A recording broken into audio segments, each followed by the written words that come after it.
Bienvenidos a Bandera Blanca, el canal donde la información es directa y sin rodeos. Estas son las noticias más destacadas de hoy, contadas de forma clara y veraz. Arrancamos. Francia ha dado una señal alarmante al ordenar que sus hospitales estén listos para recibir decenas de miles de heridos de guerra antes de marzo de 2026. El plan contempla atender hasta 50.000 soldados heridos en pocos meses y convertir al sistema de salud en una extensión del ejército. La medida es cuestionable porque prioriza lo militar sobre lo civil, mientras los franceses enfrentan largas esperas para consultas médicas y falta de especialistas, el gobierno destina recursos a un escenario bélico hipotético. Además, este anuncio alimenta la paranoia y transmite la idea de que una guerra contra Rusia es inevitable, justificando más gasto militar y debilitando cualquier vía diplomática.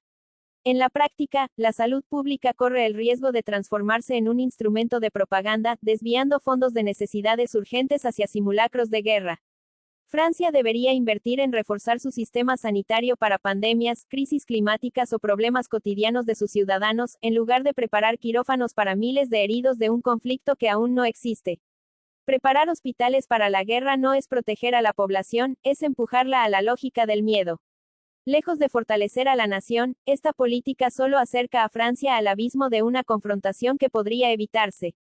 Polonia se distancia de Ucrania bajo Nawrocki. Con la llegada de Karol Nawrocki a la presidencia, Polonia marca un cambio de rumbo frente a Ucrania en plena guerra contra Rusia. Aunque promete mantener apoyo militar y político frente a Moscú, ha dejado claro que Varsovia no respaldará por ahora la entrada de Kiev a la Unión Europea ni a la OTAN. El nuevo presidente condiciona la relación a la resolución de viejas heridas históricas, como las masacres de Volhynia, y ha subrayado que la memoria y los intereses nacionales polacos están por encima de cualquier compromiso internacional. Nawrocki también cuestiona los beneficios sociales otorgados a millones de refugiados ucranianos, advirtiendo que los recursos deben priorizar primero a los ciudadanos polacos. Este giro genera tensiones con Kiev, que esperaba un respaldo incondicional de Varsovia en su camino hacia Occidente.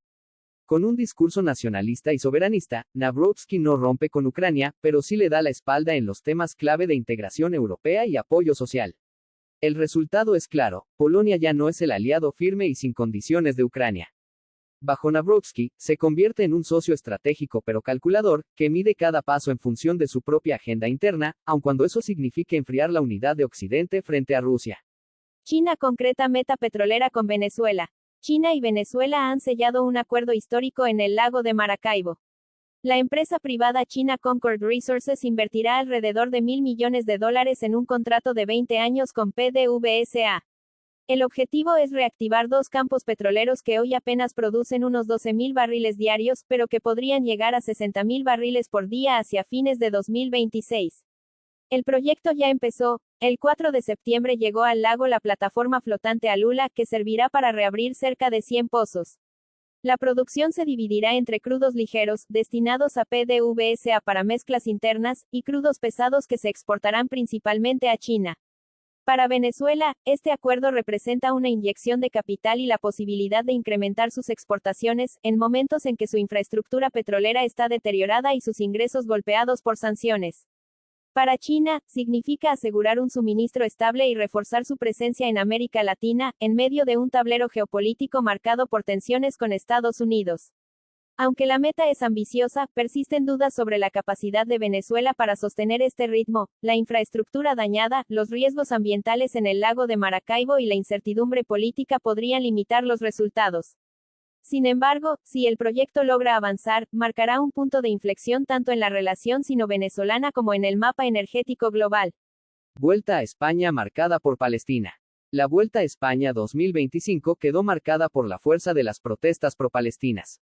Desde las primeras etapas, cientos de manifestantes salieron a las carreteras con banderas, pancartas y consignas contra el equipo Israel Premier Tech. En Cataluña bloquearon una contrarreloj, en Cantabria y el País Vasco hicieron caceroladas y mostraron fotografías de víctimas en Gaza. El punto más alto ocurrió en Bilbao, cuando una multitud irrumpió en la meta de la etapa 11, obligando a suspenderla a 3 kilómetros del final. La presión fue tan intensa que el equipo israelí terminó cediendo. A partir de la etapa 14 ya no compitieron con la palabra Israel en sus uniformes, ocultando su nombre detrás de un simple monograma. Este hecho es histórico. Por primera vez, la movilización popular logró arrancar del deporte un símbolo de propaganda israelí. La Vuelta 2025 pasará a la memoria no por sus ganadores, sino porque las carreteras de España se llenaron de Palestina, demostrando que el deporte tampoco puede escapar a la voz de un pueblo que exige justicia. Estados Unidos ha desplegado 10 cazas F-35 en Puerto Rico, bajo el argumento de combatir al narcotráfico en el Caribe. Sin embargo, este movimiento responde más a una estrategia de intimidación contra Venezuela que a un verdadero interés por frenar las drogas. El gobierno norteamericano insiste en señalar a Venezuela como un narcoestado, pero hasta hoy no ha presentado pruebas concluyentes que respalden esa acusación. Más bien, esa narrativa parece servir como pretexto para justificar la creciente militarización de la región y para sostener un clima de hostilidad hacia Caracas. El despliegue no es aislado. Junto a los aviones, Estados Unidos mantiene buques de guerra, submarinos nucleares y miles de marines en el Caribe. Todo esto incrementa la tensión y pone en riesgo la paz regional. Mientras tanto, Washington guarda silencio sobre su propio problema interno, es el mayor consumidor de drogas del mundo y su sistema financiero se beneficia del lavado de dinero del narcotráfico. La doble moral es evidente, acusa a otros países mientras evita mirar hacia adentro. En conclusión, el envío de cazas F-35 no busca frenar las drogas, sino reforzar la influencia militar y política de Estados Unidos en América Latina, utilizando a Venezuela como chivo expiatorio. El gobierno de Javier Milei llegó al poder con la promesa de combatir la corrupción y acabar con los privilegios de la llamada casta.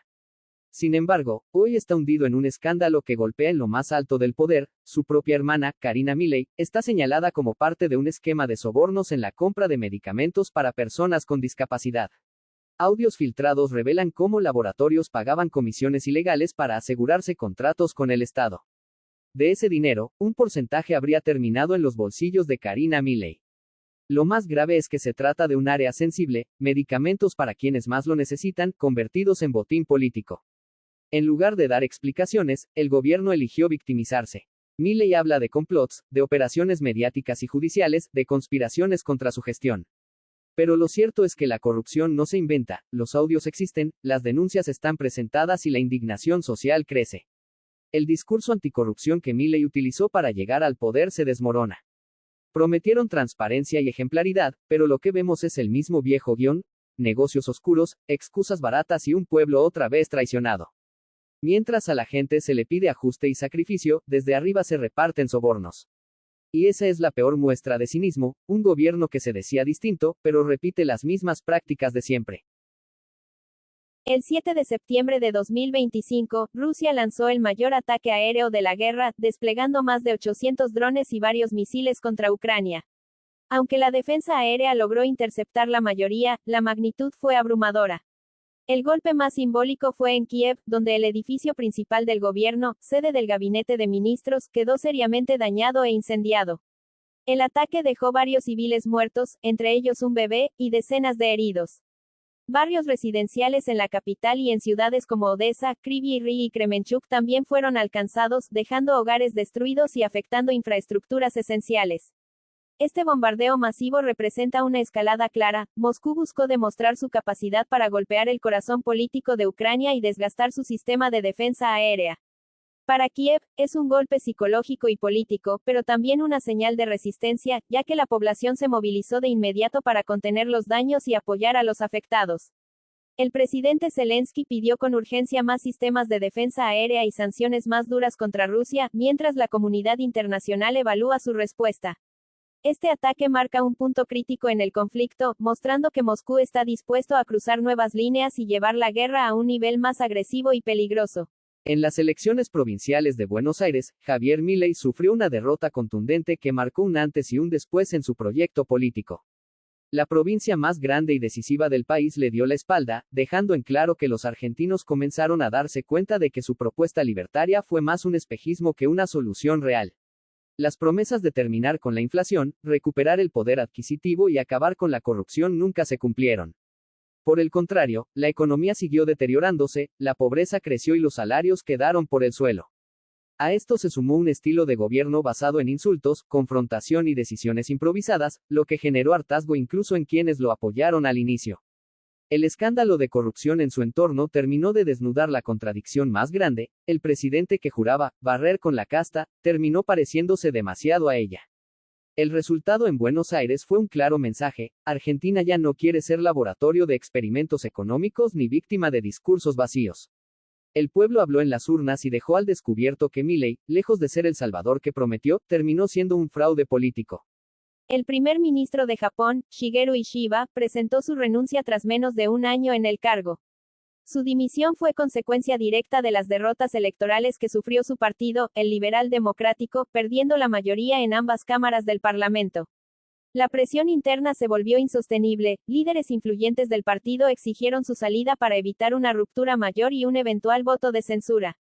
Antes de dejar el poder, Ishiba buscó consolidar un logro importante: firmó un acuerdo con Estados Unidos que redujo los aranceles a las exportaciones japonesas, algo que él mismo consideró un legado estratégico. Sin embargo, este éxito no alcanzó para revertir la desconfianza política y el malestar ciudadano. La noticia sacudió de inmediato a los mercados financieros, el yen se depreció y los bonos a largo plazo subieron, reflejando la incertidumbre. Ahora, el país entra en un periodo de transición mientras el LDP se prepara para elegir a un nuevo líder. Entre los posibles sucesores destacan figuras conservadoras, reformistas y jóvenes políticos con fuerte imagen mediática. La renuncia de Ishiba marca un giro histórico en Japón: un partido gobernante debilitado, una economía con dudas, y una ciudadanía que exige cambios profundos en un sistema político cada vez más cuestionado. Gracias por informarte con Bandera Blanca. No olvides suscribirte, activar la campanita y compartir este video para que más personas reciban información clara, directa y veraz. Somos Bandera Blanca, tu fuente de verdad. Hasta la próxima.